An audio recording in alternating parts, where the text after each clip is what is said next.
গত বছর ৩১ মের মধ্যে টিকিট জটিলতায় মালয়েশিয়ায় যেতে না পারায় প্রায় 18,000 বাংলাদেশি শ্রমিকের ভাগ্যের চাকা আটকে যায়। এ বিষয়ে দফায় দফায় আন্দোলন করেছেন তারা। সবশেষ গত 22 জানুয়ারি কারওয়ান বাজার মোড়ে অবস্থান নেন মালয়েশিয়ায় যেতে না পারা কর্মীরা।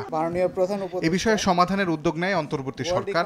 সোমবার এ বিষয়ে সুখবর জানালো পররাষ্ট্র মন্ত্রণালয়। মুখপাত্র জানান, প্রায় 8,000 কর্মীকে নিতে রাজি হয়েছে মালয়েশিয়া।